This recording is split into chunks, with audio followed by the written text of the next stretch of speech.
There's a guy doing a lot of work over there. I hear the hammer going. Do you think, Stacy, we should help him? So I have, Nabil and I will be talking,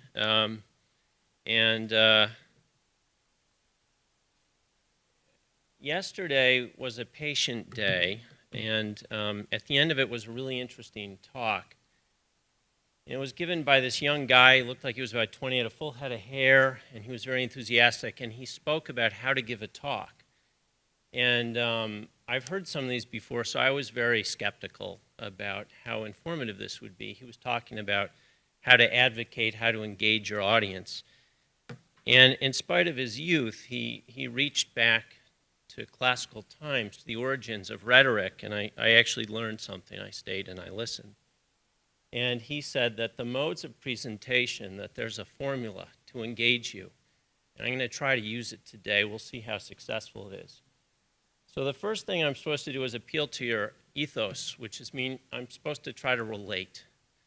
And my point of relation is that I'm very nervous about my talk today.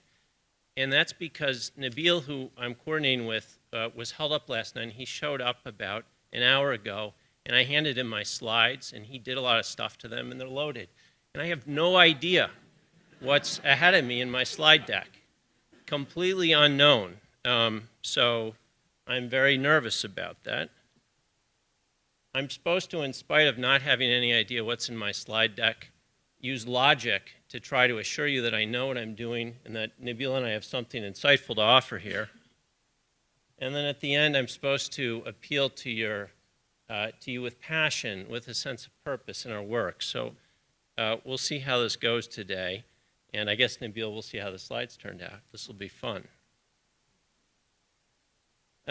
So just to step back, we've heard so much. It's such a different conversation today than 5 years ago about clinical options, about drugs in trials, about what we know about how to treat cancer. And so the level of science that you heard from Andrew and Katie is so fantastically advanced. And what we're able to glean from tumors and biopsies and genetic interrogation is so advanced. One question could be, why do we need models? Or do you need models at all for cancer? And I think that we do, because there are a lot of, in spite of the positive directions, there are a lot of patients for whom we don't yet have answers about how to advance treatment. And there's a lot we don't know about the origins of these cancers. And so I think along those lines, these models are useful. And in thinking about a talk about models, I am mindful in my own lab and in thinking about how to use them about, I think, 4 things. One is in thinking about how to model cancers, we have to take into account the epidemiology. And this is a picture on the let's see if I can figure this out. On the right here is incidence of hepatocellular cancer in the early 2000s. On the left, cholangiocarcinoma. And while these diseases have a lot of overlap in terms of epidemiology, and I'm not an expert, you can see there are clear areas of the country where cholangio, as indicated by the dark blue, outstrips the incidence of hepatocellular. So in spite of some similarities in overlap and causes or inciting factors where the incidences match each other, Hawaii, Alaska, lots of the South and West, there are clearly differences, and we need to be attentive to these. The physiology of the liver, what's going on with the organ in states of health and disease, and so here we have a liver fluke, and we know from the earlier talks that the genetics of these diseases are different, probably different with liver fluke infection or in stages of cirrhosis or inflammation than not. We know that the genetics matter, and so we've learned a tremendous about the heterogeneity of the disease. And so modeling with an eye towards the genetics and the differences among those are important. And lastly, being mindful of developmental biology. Our models come to us by virtue of the work of developmental biologists, and we know that there are cells that are pluripotent early in development, that they become terminally differentiated in one direction or another. And we've also learned about their ability to hop between states And so being mindful of these factors is important. I think the uses are more self-explanatory. We can understand molecular biology, the signaling. This picture is heisted from David DiNardo, who you'll be hearing from tomorrow. We know the microenvironment is important, and so we need models, animal models, to understand those interactions. We use models to understand drugs and then hopefully eventually screening. You've heard about the genetic heterogeneity of the disease. I think the other important factor about models or thing to consider is what we've gleaned from human pathology and examples where we have livers or liver around cancers to study, and this is limited.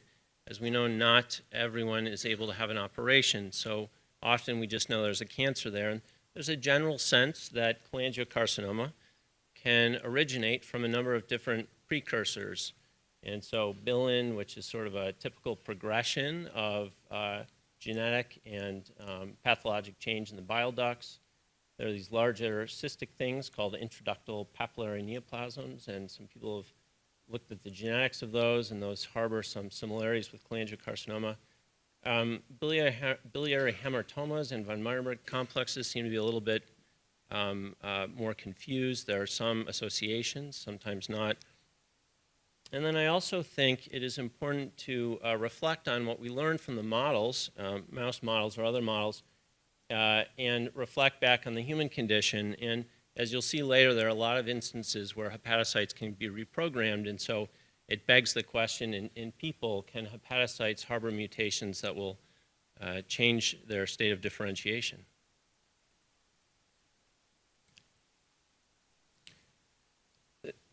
The systems that we use to engineer mice are all reliant on developmental biology, and so we've come to appreciate development in the liver as a progression from a hepatoblast towards a hepatocyte and a cholangiocyte. And typical ways to mutate the tissue or tissues in engineered mouse models have used albumin-Cre, which is expressed in the hepatoblast phase, thus targeting mutations to both hepatocytes and cholangiocytes, as well as more specifically strains expressing Cre with temporal control in cholangiocytes, and more typically viral administration of Cre that is hepatocyte specific or tropic. And this graph also lays out other pathways that are important in shifting and sort of how they fit in there, with Wnt, Notch being particularly important for cholangiocyte development, as well as others here listed. I think the other technical consideration is beyond engineering with germline mutations engineered. There's a great capacity to augment cells in the liver injecting DNA or viral vectors. And so you'll see at the end here, we'll talk about briefly a few interesting techniques or experiences with transduction of genes delivered directly in adults, and this offers a lot of advantage in terms of the speed with which one can interrogate combinations of mutations.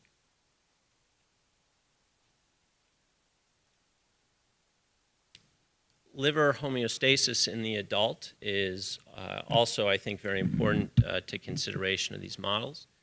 And we know, again, from developmental biologists, and I think particularly of Ben Stanger, who was here last year, studies looking at what happens in states of injury, which we know is a common epidemiologic risk factor, and where cancers come from and where they started. And so there's a general sense that hepatocellular cancer and hepatocytes are derived from hepatocytes. And so there's a sense that when the liver is injured, hepatocytes arise from pre-existing hepatocytes. In the biliary tract, it's clear that in many states of injury, the majority of biliary cells also originate primarily from biliary cells via some state of plasticity called an oval cell. It's also clear, though, that some amount of hepatocytes can become cholangiocytes or be reprogrammed in states of injury. And this can inform us as we think about how to model cancers or how to use these models. So I think with that sort of background of epidemiology, technology, and an awareness of states of disease and of physiology in the injured liver, I think the key questions aren't so particular or seem self-evident to me. We have a lot of mutations. We're not yet sure how they all fit together and how they work.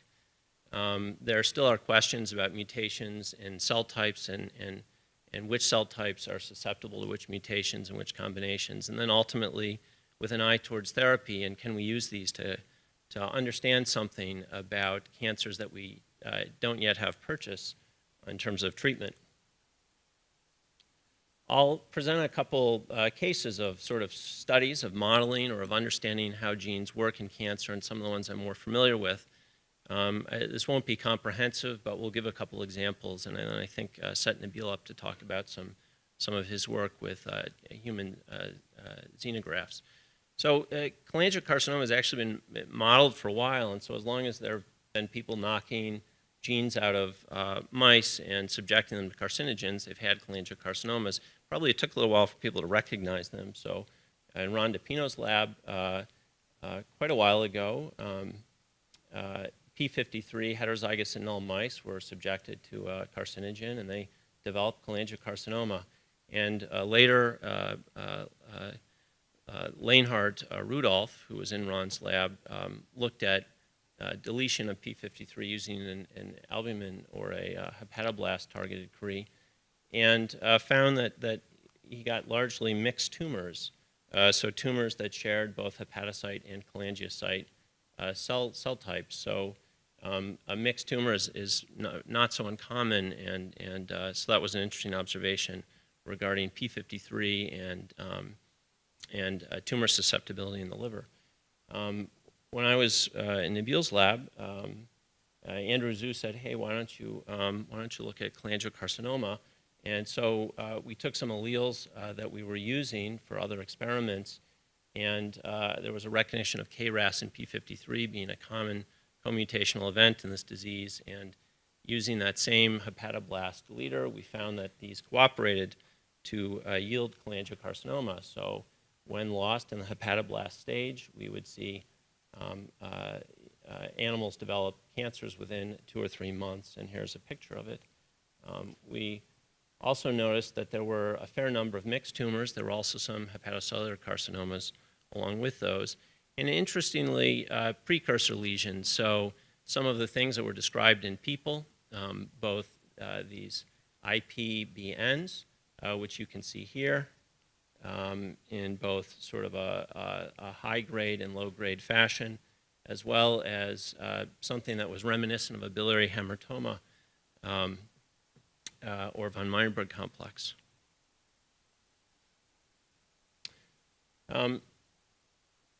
This work has been more recently explored regarding I think, an explanation offered as to the state of plasticity in the liver and P53 mutation in Scott Lowe's lab. And this is another system that I alluded to earlier, hydrodynamic injection, where DNA or viral vectors can be injected into the tail vein at high pressure and transduced into the liver. And so what Scott Lowe's lab did was to take doxycycline-inducible vectors, driving YAP and suppressing P53. And what he got were very undifferentiated liver tumors. And building on this, he found that this was related to P53's regulation of nestin, and furthermore, that by augmenting these tumors with direction, either by stimulation of Notch signaling or conversely in another direction by stimulation of Wnt signaling, he could drive these sort of primordial tumors into a more differentiated cholangiocarcinoma, as shown here again with Notch signaling, or to hepatocellular carcinoma. So in light of the phenotypic nature of these mutated cells, cells in the liver mutated at an early stage and a capacity to form hepatocellular and cholangiocarcinoma, it brings a question as to, what is the cell of origin? Does it matter? Is it factors after a cell is targeted? And so there is a general sense that hepatocytes become hepatocellular carcinoma, and biliary tract cells become cholangiocarcinoma, hepatocytes, hepatocellular, biliary cholangiocarcinoma.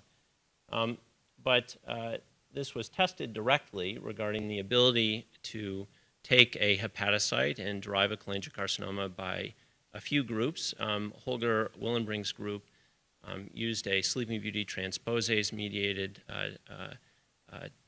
system to drive Notch expression in hepatocytes and drove cholangiocarcinoma. And so thereby showing that what we see in tissue injury, which is that hepatocytes can turn into cholangiocytes, we can see in states of malignancy as well. And at the same time, another group conducted an analogous experiment, also targeting the cholangiocyte specifically. Here they used a way to label or mark cholangiocytes and then a carcinogen. And they found that in this model, hepatocytes, again, could be driven to a cholangiocarcinoma fate, and that Notch was a pathway that modulated this.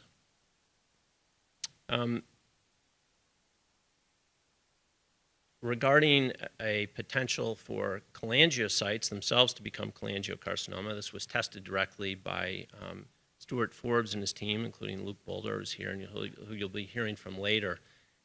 They used a CK-Cre19, so again, targeting the fully developed adult cholangiocyte with P53 mutations, and then a carcinogen exposure, and found that they were able to derive cholangiocarcinomas from that. So we know, in light of these studies, a few things. We know that from other work, from others, that hepatocytes can become hepatocellular cancer. Biliary tract cells from Luke and Stewart's group can become cholangiocarcinoma, and that in certain states of carcinogenic injury with Notch activation, you can drive one to the other. A student in my lab, Margaret, wondered about mutations that we find in cancers, in human cancers, mutations in RAS-P53, and whether that was important in this, and whether in the model that we developed initially, whether hepatocytes were the origins of these cancers or biliary cells or possibly both. So what Margaret has done is to take adult mice with inducible KRAS and P53 mutations, and I'm sorry, let me. One of the observations that we'd made of our model before was that inflammation or an inflammatory state accelerated cancer. And so in light of the epidemiologic situations that we've seen where cholangiocarcinoma is linked with inflammation, we wanted to know what impact that would have in our model. And so Margaret treated our model with DDC and found acceleration of cancer in this model. And the other thing that Margaret noted was that it shifted the spectrum of cancers from a mix of hepatocellular and cholangio towards cholangio or mixed tumors, as you can see down here. Based on this observation and the question that I posed previously, Margaret did an experiment targeting mutations to fully mature hepatocytes. And what we used was our KRAS P53 model with a virus, a hepatotropic virus, followed by DDC treatment, so a way to inflame the liver.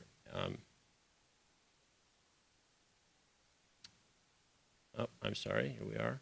And what Margaret found was that we were able to derive cholangiocarcinomas from these. In the absence of DDC, we did not see cancers arise. And so that suggested some part of the plasticity, the transdifferentiation of hepatocytes, was important for this. These are markers that assure us that it's a cholangiocytic phenotype. Margaret followed this up by looking at Notch activation in the system and found Notch activity by virtue of expression of JAG1 and HEY1 in these tumors, and showed, interestingly, that Notch in mixed tumors, there was a gradient of Notch activity, with Notch expressed in the cholangiocytic part but not in the hepatocellular. And in pure cholangiocarcinomas, Notch was one of the important upregulated pathways, and this work continues. The other question that we've focused on regarding context is the observation that SMAD mutations tend to be differentially found in cases of overt biliary inflammation or liver fluke infection. And so another student in my lab, William, has explored this, and I'll talk briefly about that. The systems that we use, again, are transgenic and engineered mouse models. And we've started with the albumin deleter.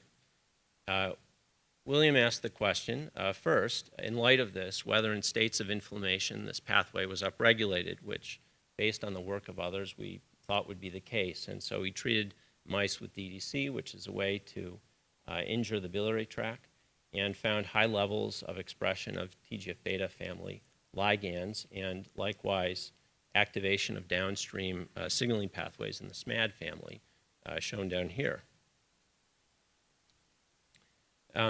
William then went on to characterize histologically what happened in the biliary tree, and with inflammation in a state where the mice have lost SMAD, or in SMAD null mice, we found an increased reaction. And so down here, at the bottom left, is a DDC-treated wild-type and SMAD null mouse, as well as a bile duct ligation, showing the same phenotype, namely that the absence of SMAD leads to increased proliferation of the bile ducts. And here William did some immunofluorescence studying a marker of proliferation, and showed that not only were there more biliary cells, but they were increased, that the proliferative rates were increased. William is now taking this and sorting for biliary cells, and so we're going to try to understand exactly what is going on beneath this and what's driving this. Lastly, Williams looked at this pathway in cholangiocarcinomas. It's upregulated. Loss of SMAD accelerates this, and so he's extended this into the models that we've developed previously. Andrew's talked extensively about epigenetics, and this is really work from Nabil. I won't talk about this, and we'll hear more about this later, so I'll speed through this part. I think the final few slides, at least that I'll talk about before Nabil talks about patient-derived models, are some of the viral systems and examples of those. So one of the problems with engineered mutations or mutations engineered to the germline is the need to breed mice alleles together and the time that is involved in it. And so a few systems speak to the power of alternatives of viral transduction in terms of speed. One of these, again, was Scott Lowe's group taking hepatoblasts from engineered mice with common mutations and then inserting in them, in culture, rare mutations to test their capacity. So this was one example. And what they found was, in fact, that this sort of rare rearrangement accelerated cancer. It gave them a model system to study this Fig-Ross translocation.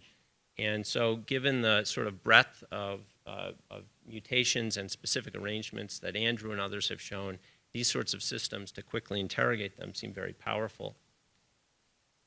The other technology that seems very powerful is CRISPR, which is a way to mutate specifically and somatically genes together. And Tyler Jacks has done this now in the liver with targeting, I think it was P53 and P10, and shows the capacity to use this. And again, the power here is, as we learn about how different genetic combinations lead to very specific therapeutic indices, testing these in model systems seems very important. So I think at this point, Nabil, last thing, yes, as I told you, this would be a bit of a surprise. We're using these models now to look at the stroma, and so this is work I've done with David Linehan, and looking at the immune infiltrate. And so what we heard from Katie was the importance of the stromal cells, the immune infiltrate in these cancers. And while it's clear that, checkpoint inhibition is helpful for a subset of patients with this cancer, there are a lot for whom PD-1 inhibitors will not be helpful for. And so the question is, what do those tumors look like at the level, at the immune level? And so we're able to take these and flow them. And what we found is that there are high levels, at least in KRAS-driven tumors, of macrophages and granulocytes. And David DiNardo will talk a little bit tomorrow about that and about how these types of tumors with high levels of these cells may have, and fibrosis may have particular opportunities therapeutically. I'd say that the questions, again, are self-evident. How do the mutations work together? How do they guide therapy? And how can we use the models to help us? And so let me hand this off to Nabil, who will talk about some human model systems. Thank you, Nabil.